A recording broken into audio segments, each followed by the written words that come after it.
Hello दोस्तों, एक बार पुनः आपका आपके अपने चैनल पर स्वागत है। दोस्तों, अब आपकी कक्षाएं पुनः से प्रारंभ कर दी जाएंगी। इससे पहले काफ़ी व्यस्तता के कारण मैं वीडियो अपलोड नहीं कर पा रहा था, वीडियो बना नहीं पा रहा था, लेकिन पुनः आपकी कक्षाओं को प्रारंभ किया जाएगा। टेट और सी टेट का एग्ज़ाम होने वाला है। जैसा कि आपको पता है, सी टेट का एग्ज़ाम 31 जनवरी को है और यूपी टेट का एग्ज़ाम 28 फरवरी को शासन के द्वारा निर्धारित किया गया है। तो उसको देखते हुए अब डेली 2 वीडियो आपको अपलोड की जाएगी। मनोविज्ञान, ईवीएस, हिंदी और आपका पर्यावरण से संबंधी और मैथ से संबंधी वीडियो को डेली अपलोड किया जाएगा। 1 या 2 वीडियो करके पार्ट बाई पार्ट किया जाएगा। तो सभी वीडियो में आपको 30-30 क्वेश्चन कंप्लीट कराए जाएंगे। इसलिए आप लोग पुनः अपनी तैयारी शुरू कर दीजिए। जो भी छात्र छूटे हुए हैं, पुनः एक बार हमारे साथ जुड़ जाएं और अपनी तैयारी को देखें कहाँ तक उनकी तैयारी हुई है, क्योंकि सभी आपके क्वेश्चन एमसीक्यू कराए जाएंगे जो कि टेट और सी टेट के लिए बहुत ही इम्पोर्टेंट होंगे। तो चलिए आज का क्लास शुरू करते हैं। क्वेश्चन नंबर 1 से शुरू करते हैं, जो कि सबसे सिंपल आज का क्वेश्चन लिया गया है और यह क्वेश्चन सबको पता भी होना चाहिए और बार बार ये एग्जाम में पूछ भी देता है इस प्रकार के क्वेश्चन। तो बच्चों की बुद्धि लब्धि 90 से 110 के मध्य है, वह हैं सामान्य बुद्धि, प्रखर बुद्धि, उत्कृष्ट बुद्धि, प्रतिभाशाली। तो 90 से 110 के बीच में जिनकी बुद्धि लब्धि जिन बच्चों की होती है वह सामान्य बुद्धि के बालक की श्रेणी में आते हैं। ऑप्शन ए इसका करेक्ट हो जाएगा। अगला प्रश्न आपके स्क्रीन पे है। देखिए यहाँ पे आंसर भी दे दिया गया है, तो आप लोग जो है कि टेलीग्राम चैनल से इसको डाउनलोड करके उसका आंसर भी पा सकते हैं। टेलीग्राम चैनल का लिंक नीचे डिस्क्रिप्शन में दे दिया जाएगा। क्वेश्चन नंबर 2 है आपका आपके स्क्रीन पर।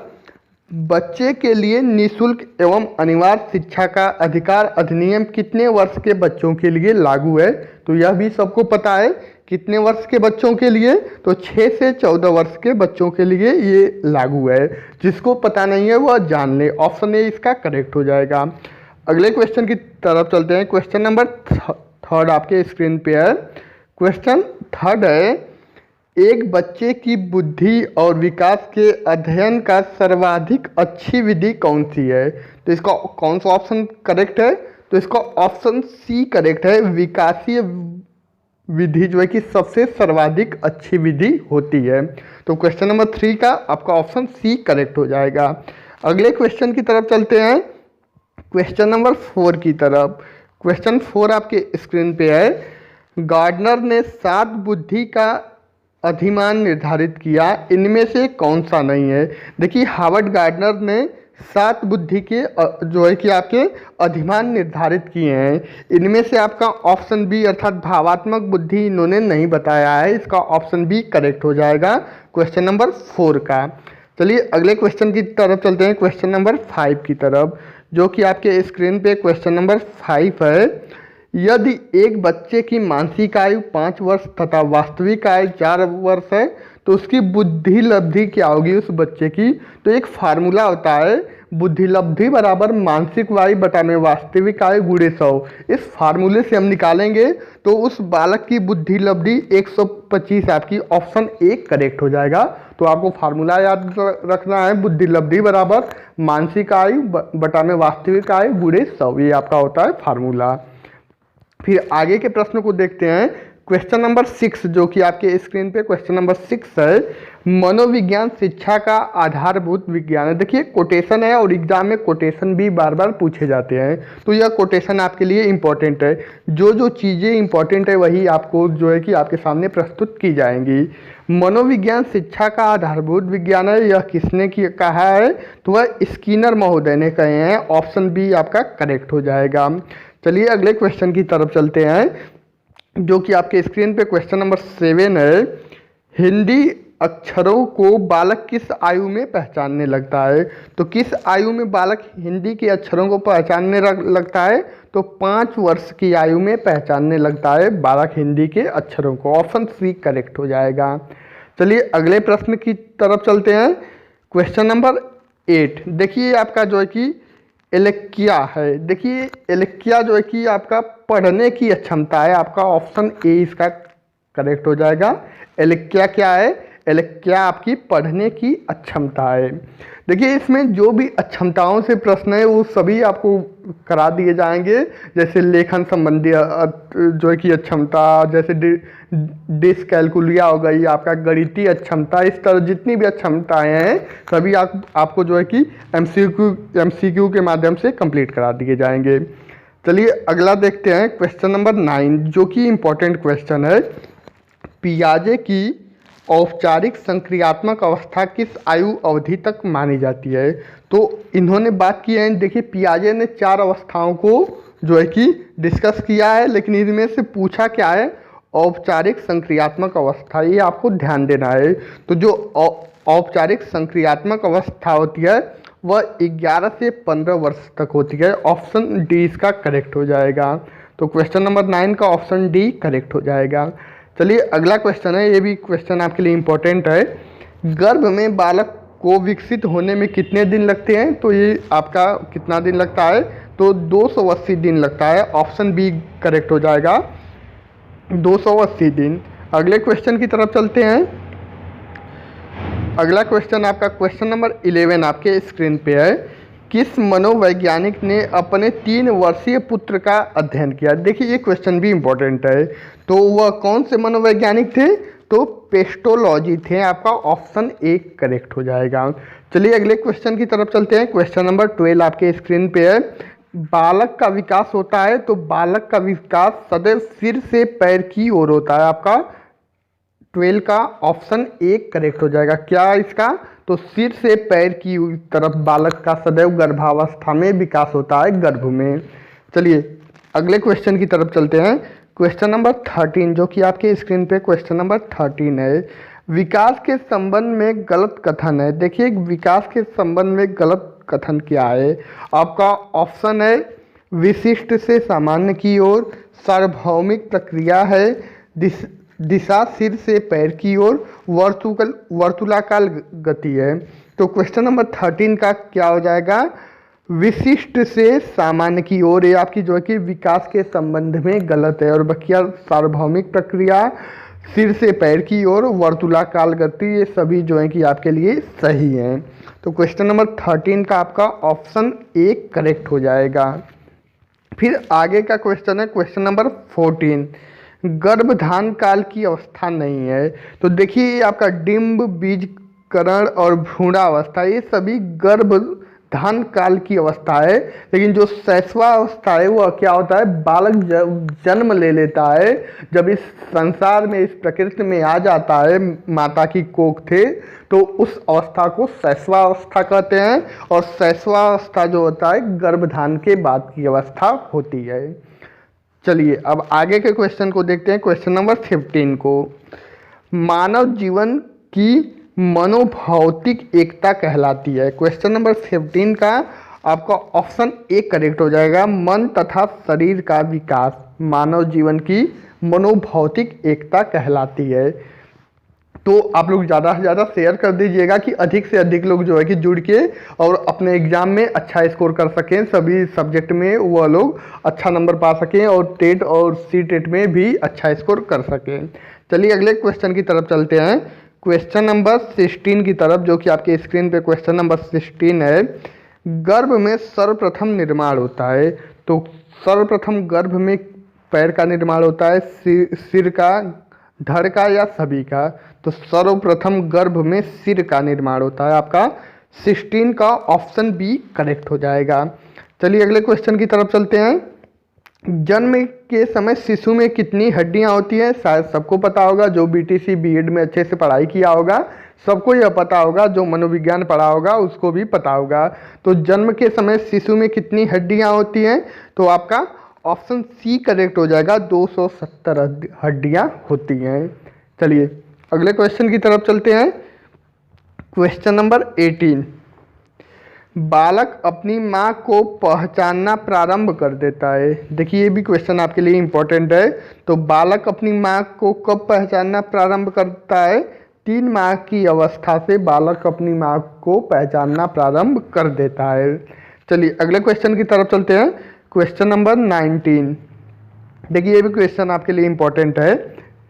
बालक के जन्म के समय शिशु के मस्तिष्क का भार होता है, देखिए कितना होता है बालक के जन्म के समय, तो 350 ग्राम होता है। ऑप्शन बी इसका करेक्ट हो जाएगा। चलिए अगले क्वेश्चन की तरफ चलते हैं। क्वेश्चन नंबर 20, देखिए इसमें आपको टोटल 30 क्वेश्चन कराए जाएंगे और प्रत्येक वीडियो में 30 क्वेश्चन का आपका सीरीज रहेगा और सभी एमसीक्यू टाइप का क्वेश्चन रहेगा। इसी में बीच बीच में आपको वन लाइनर क्वेश्चन भी कराते रहेंगे। तो आप लोग पहली बार चैनल पे होंगे तो सब्सक्राइब करके शेयर करना ना भूलिएगा। चलिए अगला क्वेश्चन है, कल्पना जगत में विचरण होता है, देखिए ये भी आपके लिए इम्पोर्टेंट है। शैशवावस्था, किशोरावस्था, बाल्यावस्था और डी ऑप्शन है शैशवावस्था व किशोरावस्था। तो जो कल्पना जगत में विचरण होता है वह दो अवस्थाओं में पाई जाती है, शैशवावस्था व किशोरावस्था में पाई जाती है। ऑप्शन डी इसका करेक्ट हो जाएगा। चलिए आगे के प्रश्न पे चलते हैं। क्वेश्चन नंबर 21, बालक मुख्य रंगों की पहचान कर लेता है, बालक मुख्य रंगों की पहचान कर लेता है कितने वर्ष की अवस्था में? ऑप्शन ए है 5 वर्ष, ऑप्शन बी है 2 वर्ष, ऑप्शन सी है 3 वर्ष, ऑप्शन डी है 4 वर्ष। तो इसमें कौन सा ऑप्शन सही हो जाएगा? ऑप्शन ए 5 वर्ष। 5 वर्ष की अवस्था में बालक मुख्य रंगों की पहचान करना जो है कि सीख जाता है, जैसे लाल, पीला, काला, इन सभी रंगों को वह धीरे धीरे पहचानने लगता है 5 वर्ष की अवस्था में। चलिए आगे के प्रश्न को देखते हैं। क्वेश्चन नंबर 22 जो कि आपके स्क्रीन पे है, छोटे छोटे वाक्यों को बोलना तथा 3 पहियों की साइकिल चलाना यह कार्य किस अवस्था में होता है? देखिए यह अभी इम्पोर्टेंट क्वेश्चन है। ये आपका ऑप्शन ए है शैशवावस्था, बी है बाल्यावस्था, सी है किशोरावस्था और डी है प्रौढ़ावस्था। तो एक कौन सा ऑप्शन सही हो जाएगा? शैशवावस्था के अंतर्गत ही होता है छोटे छोटे वाक्यों को बोलना तथा 3 पहियों की साइकिल। आप लोग देखे होंगे 3 पहियों की साइकिल जो है कि सभी छोटे छोटे बच्चों को जो है कि दिया जाता है, वो बच्चे चलाते हैं, धीरे धीरे चलना जो है कि सीखते हैं। ये सभी आपके जो है कि शैशवावस्था के अंतर्गत होता है। आपके परिवेश में यदि बालक होगा तो उन बालकों पर ही आप मनोविज्ञान पूरा मनोविज्ञान आपको आप बालक पर ही आधारित है। तो अपने आसपास के बालकों को देखिए, जब उन बालकों की एक्टिविटी को आप समझ जाएंगे तो आपको मनोविज्ञान में 30 में से आपका 25, 26, 28 नंबर लाने से कोई नहीं रोक सकता है, बस कुछ सिद्धांतों को आप याद कर लेंगे तो इसलिए जो बालक होता है, बालक की एक्टिविटी देखिए, जो भी बालक आपके परिवेश में उनकी एक्टिविटी से आप जो है कि मनोविज्ञान का अध्ययन कर सकते हैं। चलिए अगले क्वेश्चन की तरफ चलते हैं। क्वेश्चन नंबर 23, निम्न में से किस घटना की ओर बालक सर्वप्रथम आकर्षित होना प्रारंभ करता है? देखिए ये भी इम्पोर्टेंट है। माँ, ध्वनि, प्रकाश, भोजन। तो देखिए बहुत से बच्चे इसमें कंफ्यूज होकर माँ को लगा देंगे, लेकिन सर्वप्रथम बालक जो है कि प्रकाश की घटना से सर्वप्रथम आकर्षित होता है, माँ से नहीं। अभी तो उसको पता ही नहीं है कि कौन मेरी माँ है, लेकिन जब वह प्रकाश को देखता है तो वह तुरंत जो है कि उसकी तरफ आकर्षित होता है। जैसे बालक मान लीजिए कि कोई जो है कि लाइट जल रही है या कुछ ऐसी चीज़ें, या तो मोमबत्ती जल रही है, तो बालक बार बार जाता है उस मोमबत्ती को, मतलब उसका ध्यान, उसका जो आंखें बार बार वहीं पे जाती हैं कि वह क्या चीज़ें हैं। वह उससे जो होता है कि आकर्षित होता है। माँ से आकर्षित सर्वप्रथम नहीं होता है, सर्वप्रथम प्रकाश से आकर्षित होता है, इसलिए इसका ऑप्शन ए करेक्ट हो जाएगा। देखिए क्वेश्चन की लॉजिक को समझिए, आपको जो है कि अच्छा नंबर आपको लाने में मदद करेगा। चलिए अगला आपका है, बालक की जिज्ञासा को किया जाना चाहिए। तो सबको पता है कि बालक की जिज्ञासा को क्या करना चाहिए? शांत करना चाहिए। अगले क्वेश्चन को देखते हैं, भारत में बाल विकास की शुरुआत कब हुई थी? तो भारत में बाल विकास की शुरुआत कब हुई थी? Option A 1930, option B 1887, option C 1879, option D 1590। तो कब भारत में बाल विकास की शुरुआत हुई थी? क्वेश्चन नंबर 25 का आपका ऑप्शन ए करेक्ट हो जाएगा, 1930 ईस्वी में। चलिए अगले क्वेश्चन को देखते हैं।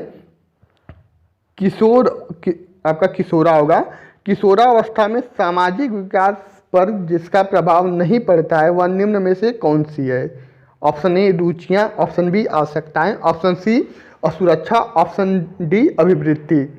तो कौन सा सही हो जाएगा आपका? असुरक्षा। आपका ऑप्शन सी इसका करेक्ट हो जाएगा। चलिए अगले क्वेश्चन की तरफ चलते हैं। Question number 27। किशोरावस्था में चरित्र निर्माण में जो अवस्था संबंधित है वह निम्न में से है। ऑप्शन ए है परंपराओं को धारण करने की अवस्था। ऑप्शन बी है आधारहीन आत्मचेतना अवस्था। ऑप्शन सी आधारभूत आत्मचेतना अवस्था। ऑप्शन डी स्वकेंद्रित अवस्था। तो 27 का आपका ऑप्शन बी करेक्ट हो जाएगा, आधारहीन आत्मचेतना अवस्था, ये आपका करेक्ट हो जाएगा।